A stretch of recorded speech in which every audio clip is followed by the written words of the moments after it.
बिस्मिल्लाहिर्रहमानिर्रहीम। अस्सलाम वालेकुम। ये आपका अपना डिजिटल प्लेटफॉर्म है। मैं तारिक मतीन हूँ। वल्लाहु खैरुल माकिरीन। अल्लाह सबसे बेहतर तदबीर फरमाने वाला है, वही बचाएगा मेरे देश को बलाओं से। जो बारिश में शजर से घोंसला गिरने नहीं देता, क्योंकि उसकी तदबीर तमाम तदाबीर की इमाम है। अहम तरीन चीज़ है, गुज़श्ता कुछ दिनों से पाकिस्तान तहरीक इंसाफ के चेयरमैन इमरान खान, उनके खिलाफ बात करना, सोशल मीडिया पर उनके बारे में बात करना, उनकी फैमिली को मलाइन करना, ये एक फैशन की तरह नजर आ रहा है।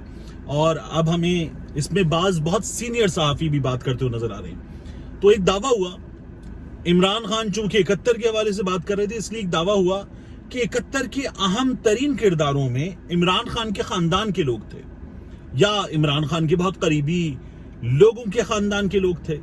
तो इस दावे के बाद इमरान खान का खालू, इमरान खान का ताया, इमरान खान का मामा, तमाम लोग घुसेड़ दिए गए 71 के किरदारों में कि उस वक्त जब पाकिस्तान टूटा था तो इमरान खान जो आज ये बातें कर रहे हैं, उनके खानदान के लोग क्या कर रहे थे। हमारे दोस्त हैं, सीनियर हैं, मोहसिन रजा साहब, ये ARY के न्यूज़ हेड रह चुके, सच न्यूज़ के न्यूज़ हेड रह चुके, और senior, one of the senior most reporters in Islamabad. Mohsin Raza साहब ने एक ट्विटर पोस्ट की, और ट्विटर पोस्ट करते हुए उसी अंदाज में, जिस अंदाज में बात साफ़ी लिखते हैं, मुझे हैरानी इस बात पर है कि मोहसिन साहब is one of the most respected journalist. उसके बावजूद भी जो है वो उन्होंने वो लैंग्वेज भी लिखी जो आमतौर पर इमरान खान के बदतरीन मुखालिफिन लिखते हैं या सियासतदान लिखते हैं।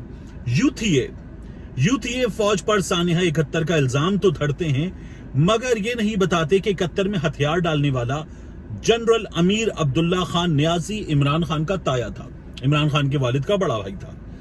ये नहीं बताते कि जनरल गुलाम अहमद रजा बरकी, एक बना दिया जनरल न्याजी सबसे बड़ा किरदार, जिसकी वजह से इमरान खान को बार बार न्याजी न्याजी कहते हैं। दूसरा, जनरल गुलाम अहमद रजा बरकी 1969 से 1971 तक बंगाल का गवर्नर था, और वो इमरान खान का सगा मामू था। मोहसिन रजा साहब लिखते हैं इमरान, और ये मोहसिन रजा साहब ने किसी की पोस्ट जो है वो डाली है, और उसके बाद उसको बाकायदा ऑन करने के अंदाज में लिखा है। आखिर में वो कहते हैं वो इमरान खान का सगा मामू था जो 1969 से 1971 तक बंगाल का गवर्नर था। ये नहीं बताते कि असद उमर के बाप जनरल गुलाम उमर पर भी पाकिस्तान तोड़ने का इल्जाम था। फिर आगे वो लिखते हैं कि ये नहीं बताते कि जनरल वाजिद अली बरकी, अभी 2 रिश्तेदार आ चुके इमरान के, तीसरे आते हैं जनरल वाजिद अली बरकी, जो कि इमरान खान का सगा खालू था। मैंने आपसे कहा था ना, मामू, ताया, खालू सब आएंगे। जो इमरान खान का सगा खालू था, और जिसने सिकंदर मिर्जा को बालों से घसीट कर, इख्तिदार छीन कर उमर अयूब के दादा, ये काम काजी साहब ने भी किया था कि उमर अयूब के दादा को भी लिया था, उमर अयूब के दादा अयूब खान की झोली में डाला था, और खुद अयूब खान की काबीना का वजीर सेहत बनकर पूरे मुल्क पर सेकंड कमान करता रहा। जनरल वाजिद अली खान बरकी, इमरान खान का सगा खालू, उसकी फरमाइश पर जनरल गुलाम अहमद रजा बरकी को 1969 में बंगाल का गवर्नर लगाया गया था। अब एक इमरान खान का ताया था, एक इमरान खान का सगा मामू था, और जो इमरान खान का सगा खालू था उसने अपने साले को बंगाल का गवर्नर लगवा दिया था। ये भी ये बता रहे 71 के सारे किरदार, अमीर अब्दुल्ला न्याजी हो या अहमद रजा बरकी, वाजिद अली बरकी हो या गुलाम उमर, ये असद उमर के वालिद। अच्छा, एक काम और होता है, हमारे यहाँ बहुत बड़ी तादाद है सहाफियों की भी और सियासतदानों की भी जो कहती है जनरल उमर असद उमर का बाप था। ओ भाई, वो मोहम्मद जुबैर का भी बाप था। ये मैंने मोहम्मद जुबैर साहब का अलग न्यूज के लिए इंटरव्यू किया था, उसमें भी मैंने उनसे पूछा, उन्होंने कहा मैंने सागडार से वो ट्वीट जो है बात करके मियां साहब से वो डिलीट भी करवाया था। ये जुबैर साहब का दावा था। अच्छा, फिर कहते हैं 71 के सारे किरदार, अमीर अब्दुल्ला न्याजी हो या अहमद रजा बरकी, वाजिद अली बरकी हो या गुलाम उमर, सारे के सारे आज इमरान खान, असद उमर और उमर अयूब की शक्ल में कहां खड़े हैं? शेख मुजीब के साथ या फिर 9 मई के साथ? पाक फौज में खिदमात सर अंजाम देने वाले सिपाहियों के जिले से एक दर्दमंद पाकिस्तानी की पोस्ट, इसके नीचे न जाने कौन सा अखबार है, एक अखबार की खबर भी इन्होंने लगाई हुई है। अब इस पर पाकिस्तान में ये जो शजरा होता है ना सियासतदानों का, जर्नैलों का, मुख्तलिफ लोगों का, इस पर अथॉरिटी रखते हैं माजिद निजामी साहब। BBC के लिए भी लिखते हैं, जियो में भी काम करते हैं। माजिद निजामी साहब ने लिखा, साबिक lieutenant general Amir Abdullah Niazi, जिसने हथियार डाले थे, लिख के दिया था भारत को, वो जनरल अमीर अब्दुल्ला नियाजी साबिक वज़ीर-ए-आज़म इमरान खान के ताया बिल्कुल नहीं थे, क्योंकि इमरान खान शर्मान खेल नियाजी हैं, जबकि जनरल अमीर अब्दुल्ला बिलोखेल नियाजी था। अब ये बलोखेल है, बिलोखेल है, इसका तलफ़ुज़ मुझे नहीं पता, लेकिन ये बिल्कुल अलग अलग क्लैन के लोग हैं। इमरान खान के मामू अहमद रजा बरकी बिल्कुल भी जनरल या गवर्नर मशरकी पाकिस्तान नहीं रहे, वो सिविल सर्विस में काम करते रहे, वो ब्यूरोक्रेसी का हिस्सा थे। इमरान खान के खालू जनरल वाजिद बरकी का ताल्लुक किसी लड़ाका यूनिट से नहीं था, बल्कि आर्मी की मेडिकल कोर से था, और इसलिए वजीर सेहत रहे। जब अहमद रजा जनरल थे ही नहीं और ना ही गवर्नर मशरकी पाकिस्तान थे, तो ये कहानी पूरी की पूरी मन घड़त कहानी है। ये बताना है माजिद निजामी साहब का। हमारे यहाँ इमरान खान पे बात करना, इमरान खान के हक में बात करना, इमरान खान के खिलाफ बात करना और गुज़श्ता कुछ अरसे में इमरान खान को गाली देना, ये बाकायदा फैशन की तरह चल पड़ा है। तो मोहसिन रजा साहब जो हैं, वो मैं मोहसिन भाई कहता हूँ, बड़े सीनियर और बड़े ज़बरदस्त जर्नलिस्ट हैं, लेकिन पता नहीं चूंकि इस वक्त इमरान खान के खिलाफ सभी बात कर रहे हैं, मोहसिन भाई ने भी बात कर दी है। आई बिलीव कि वो ऐसा समझते नहीं होंगे। उन्होंने बहरहाल सिपाहियों की दर्दमंद पोस्ट जो है वो लगा दी थी।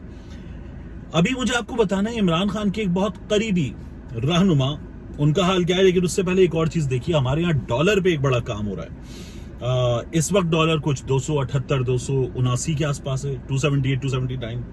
लेकिन आने वाले दिनों में क्या हो रहा है, शहबाज राणा साहब इकोनॉमी पे one of the best reporters, Shahbaz Rana साहब क्या बता रहे, IMF और पाकिस्तान के दरमियान रुपए और डॉलर की कदर के तायुन पर जो मामला है वो खासा इख्तलाफ का हो गया है।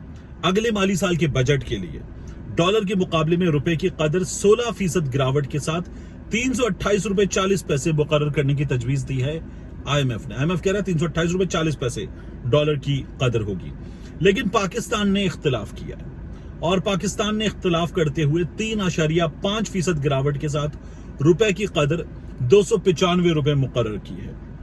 अब माजी में IMF के तखमीने इस हवाले से कि डॉलर की वैल्यू रुपए के अगेंस्ट क्या होगी, रुपया कहाँ स्टैंड करेगा, ये तखमीने गलत हो चुके हैं। IMF ने रवा माह के लिए जून के लिए डॉलर का रेट 300 रुपए होने का अंदाजा लगाया था, लेकिन इस वक्त डॉलर 278 रुपए 10 पैसे पर ट्रेड कर रहा है। वजारत मनसूबाबंदी का कहना है कि बैरूनी कर्जों की अदायगियों की वजह से अगले माली साल के दौरान रुपए पर दबाव बरकरार रहेगा। हुकूमत को अगले माली साल के दौरान, अब हमें ये याद रखना चाहिए, 6 अरब डॉलर कर्ज के अदा करने, जो डेट सर्विसिंग है वो अलग है, और वर्ल्ड बैंक से 2.5 अरब डॉलर और एशियाई तरक्याती बैंक से पाकिस्तान को 1.6 डॉलर्स मिल सकते हैं। तो हम कुछ 3.2 डॉलर्स के आसपास होंगे, 3.2 बिलियन डॉलर।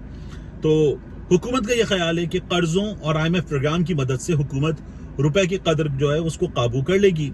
अब हुकूमत को किन किन मदों में चाहिए पैसे, एक दिफाई बजट है, इसके अलावा फॉरेन डेट सर्विसिंग है, गैर मुमालिक में जो पाकिस्तानी मिशन है, जो हमारे सिफारत खाने और हाई कमीशन हैं, इनको चलाने की लागत है, और पब्लिक सेक्टर डेवलपमेंट प्रोग्राम, इसके लिए हुकूमत का जारी करदा रेट बहुत ज्यादा अहम है।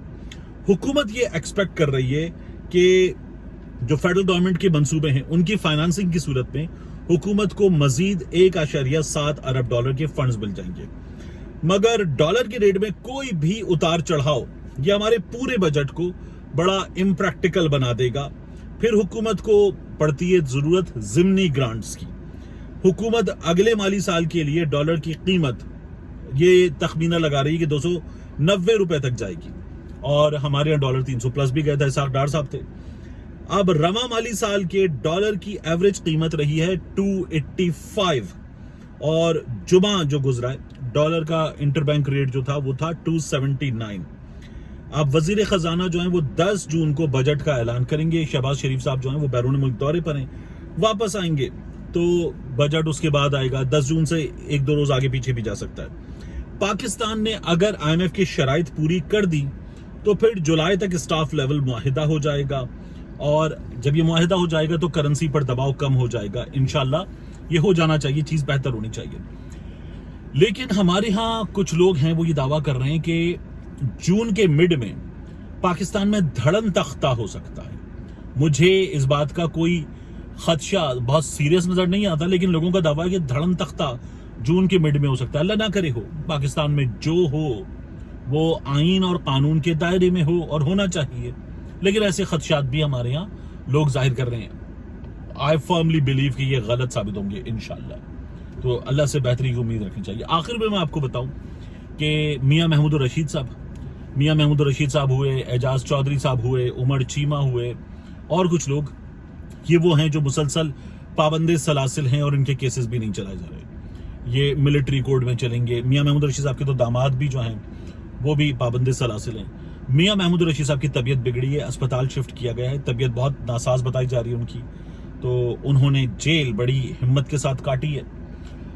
عمران ریاض خان یہ بتاتے ہیں کہ ابھی جب وہ 10 دن کے لیے جیل گئے تھے، جب انہوں نے تنقید کی تھی کرپشن میری ریڈ لائن ہے ان معاملات پہ، تو پھر وہ عمران ریاض خان پہ کرپشن کے مقدمات بنائے گئے تھے اور عمران ریاض خان جو ہے وہ جیل گئے تھے کوئی 9-10 دن.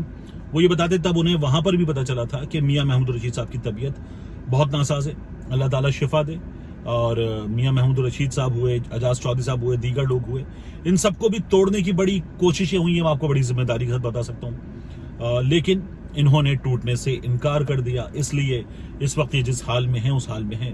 ورنہ ہم نے دیکھا کہ وہ لوگ جن کے بارے میں بتایا جا رہا تھا، اتنی کالز اس کی اس مقام سے جہاں شر پسند پہنچ گئے تھے، وہاں سے اس کے گھر تک، اس کے نمبر تک تھیں، اور اس کے نمبر سے ان لوگوں کو کالز، ان جیو فینسنگ مقامات پر کالز، اتنی کالز تھیں.